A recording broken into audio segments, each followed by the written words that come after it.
બે મોટી ભેટ આપી. એક તો સુરતનું આંતરરાષ્ટ્રીય એરપોર્ટ ટર્મિનલની ભેટ અને બીજી એક મોટી ભેટ છે ડાયમંડ બુર્સની. અને આ બે મોટી ભેટ હવે સુરતને મળી છે. આજના ભાષણમાં મહત્વની વાત કરીએ તો તેમણે કહ્યું છે કે વર્તમાનમાં રહેતા ભવિષ્યના દૂરંદેશી એનું નામ છે સુરત. ઇતિહાસનો અનુભવ, વર્તમાનમાં રહેતા અને ભવિષ્યની દૂરંદેશી એનું નામ સુરત છે. સુરત કામમાં લોચો મારે નહીં અને ખાવામાં લોચો છોડે નહીં. આમ તેમણે સુરતવાસીઓની જે તાસીર છે એ શરૂઆતમાં જ કહી દીધી, જેનાથી સૌ લોકો ગદગદિત પણ થઈ ગયા. તેમણે કહ્યું કે ડાયમંડ દુનિયામાં સર્વશ્રેષ્ઠ છે. દુનિયામાં ડાયમંડની સાથે સુરતનું નામ આવશે, પણ ભારતનું નામ પણ સાથે આવશે. ડાયમંડ બુર્સ નવા ભારતની, નવા સામર્થ્ય અને નવા ભારતના સંકલ્પનું પ્રતીક છે.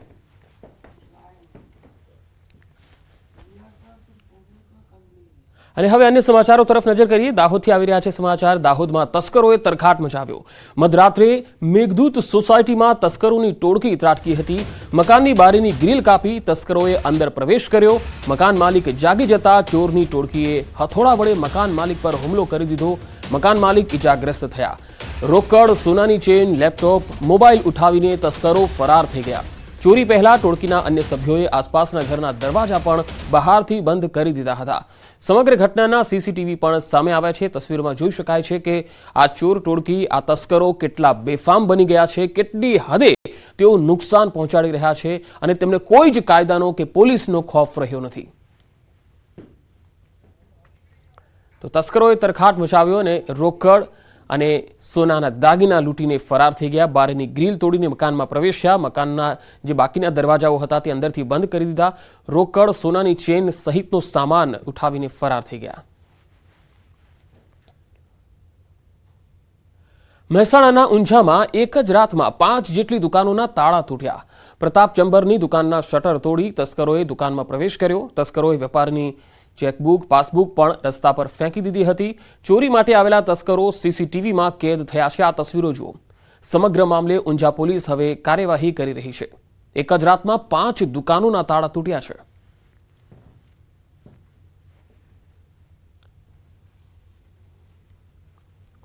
ખેડાના સિરપ કાંડમાં વધુ એક ખુલાસો થયો છે. સિરપ કાંડના માસ્ટર માઇન્ડ રાજદીપસિંહ વાળાની પૂછપરછમાં મોટો ખુલાસો થયો છે.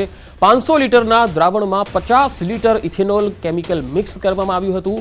આ મિશ્રણયુક્ત સિરપમાંથી 1200 થી 1300 બોટલ તૈયાર કરવામાં આવી, જેના પર આયુર્વેદિક સિરપનું નકલી સ્ટીકર લગાવવામાં આવતું.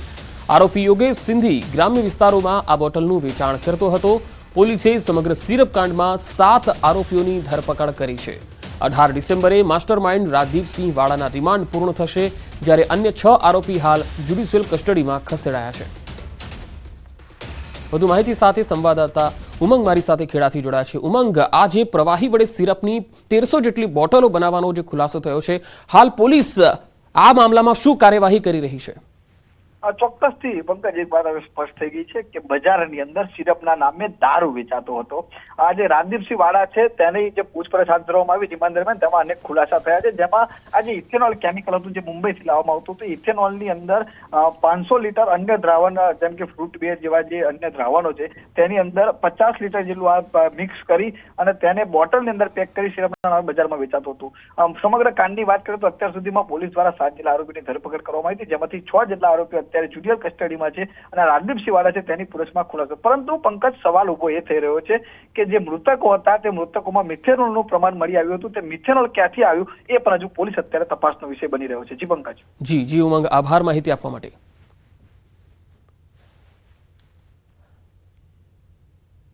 વાત હવે દ્વારકાની. દ્વારકામાં બરડા ડુંગરમાં દેશી દારૂની ભઠ્ઠી પકડાઈ. 6000 લીટર દેશી દારૂમાં ઉપયોગમાં લેવાતો કાચો આથો અને 34 નંગ બેરલ સહિત મુદ્દામાલ જપ્ત કરાયો છે. લોકલ ક્રાઇમ બ્રાન્ચની ટીમ બરડા ડુંગરમાં રેડ પાડવા પહોંચી હતી. પોલીસની રેડમાં 2 આરોપી ફરાર થઈ ગયા છે. બરડા ડુંગરના ભંડક નેસમાં દારૂની ભઠ્ઠી ચાલતી હતી. પોલીસે ફરાર આરોપી વિરુદ્ધ ગુનો નોંધીને આગળની તપાસ હાથ ધરી છે.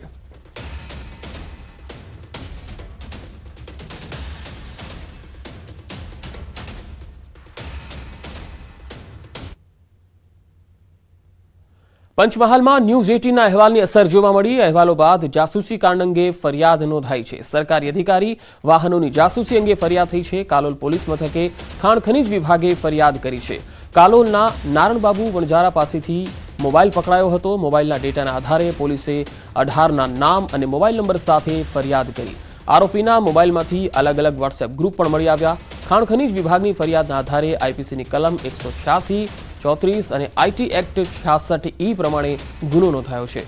તાજેતરમાં પંચમહાલમાં સરકારી અધિકારીઓ અને વાહનોના લોકેશન શેર કરવાનું જાસૂસી કૌભાંડ સામે આવ્યું. વોટ્સએપ ગ્રુપમાં ખાણ ખનીજ માફિયાઓ અલગ અલગ ગ્રુપ બનાવીને અધિકારીઓના લોકેશન શેર કરી જાસૂસી કરતા હતા. જોકે ન્યૂઝ 18ના અહેવાલ બાદ આવા ગેરકાયદે ગ્રુપના સભ્યો આપોઆપ રિમૂવ થવા લાગ્યા હતા. અહેવાલો બાદ માફિયાઓએ ગ્રુપમાંથી સભ્યોને પણ દૂર કર્યા હતા. જોકે હવે ફરી અલગ ગ્રુપ માટે 500 રૂપિયા ચૂકવીને સભ્યો બનવાની ઓડિયો ક્લિપ વાયરલ થઈ છે.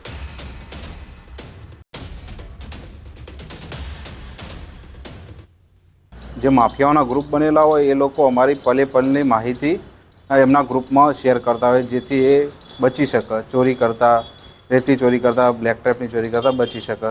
તો એ જાણ થતાં અમે એક માણસનો ફોન પકડી પાડેલો, એસડીએમ હાલોલ સાહેબે.